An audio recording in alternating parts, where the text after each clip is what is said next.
प्रेम से बोलिए संतोषी माता की जय। किसी गांव में एक बुजुर्ग महिला रहती थी जिसके 7 बेटे थे। 6 बेटे मेहनती और कमाने वाले थे, जबकि 7वां बेटा आलसी और निकम्मा था। वह महिला अपने 6 बेटों को स्वादिष्ट भोजन देती और 7वें बेटे को उनके झूठे टुकड़े परोस देती। 7वां बेटा यह सब चुपचाप सहता, पर एक दिन उसने अपनी पत्नी से यह बात कही, देखो मेरी माँ मुझसे कितना प्रेम करती है। पत्नी ने कड़वाहट भरी हंसी के साथ उत्तर दिया, प्रेम? वह तो तुम्हें सबका झूठा बचा हुआ भोजन देती है। इस बात से बेटा बेचैन हो गया। उसे यकीन नहीं हुआ। वह कहने लगा, जब तक मैं अपनी आंखों से यह न देख लूं तब तक विश्वास नहीं कर सकता। कुछ दिनों बाद एक बड़ा त्योहार आया। घर में स्वादिष्ट पकवान और चूरमे के लड्डू बने। वह बेटे ने सिर दर्द का बहाना किया और रसोई के एक कोने में पतला कपड़ा ओढ़कर सो गया। अंदर से सब देखता रहा। उसने देखा कि उसकी माँ ने 6 बेटों के लिए सुंदर आसन बिछाए, 7 तरह के पकवान परोसे और बड़ी विनम्रता से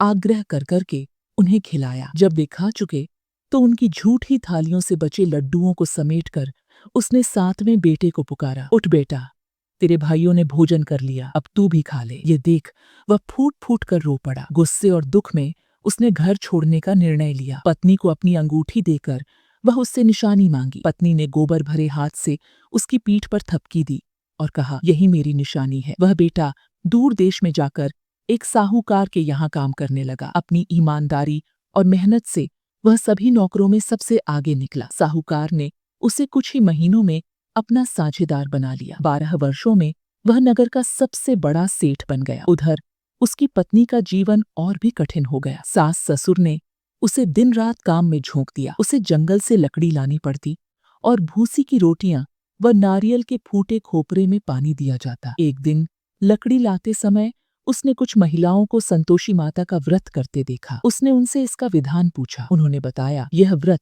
निर्धनता को समाप्त करता है, मनोकामनाएं पूरी होती हैं। पत्नी ने तुरंत व्रत करने का संकल्प लिया। पहले ही शुक्रवार के बाद उसके पति का पत्र आ गया। तीसरे शुक्रवार को पैसा भी पहुंच गया। यह देख सास और जिठानी ईर्ष्या से जलने लगी, लेकिन पत्नी के मन में बस एक ही इच्छा थी, अपने पति का सान्निध्य। संतोषी माता ने पति को स्वप्न में कहा, तेरी पत्नी कष्ट में है। पति ने माँ के निर्देशानुसार काम निपटाया और घर लौटने का फैसला किया। पत्नी ने पति को आते देखा और खुशी से फूली न समाई। अब उसने संतोषी माता का उद्यापन करने का निर्णय लिया, लेकिन जेठानी ने साजिश रचकर लड़कों को खटाई मांगने भेजा, जिससे व्रत भंग हो गया। इस गलती का दंड तुरंत मिला। राजा के दूत पति को पकड़ ले गए। दुखी पत्नी माता के चरणों में गिर पड़ी। माता ने समझाया, तूने व्रत भंग किया। पत्नी ने क्षमा मांगी। माता ने कृपा की और उसका पति रिहा होकर लौट आया। अब पत्नी ने फिर से उद्यापन किया, लेकिन इस बार ब्राह्मण बालकों को भोजन कराया। संतोषी माता प्रसन्न हुई और 9 माह बाद उन्हें सुंदर पुत्र का वरदान मिला। एक दिन माता स्वयं उनके घर आईं। सास ने डरकर उन्हें चुड़ैल कहा, लेकिन बहू जान गई कि यह माता है। माता ने सभी को क्षमा कर आशीर्वाद दिया। कथा पसंद आई हो तो हमारे चैनल को सब्सक्राइब करें और शेयर करें।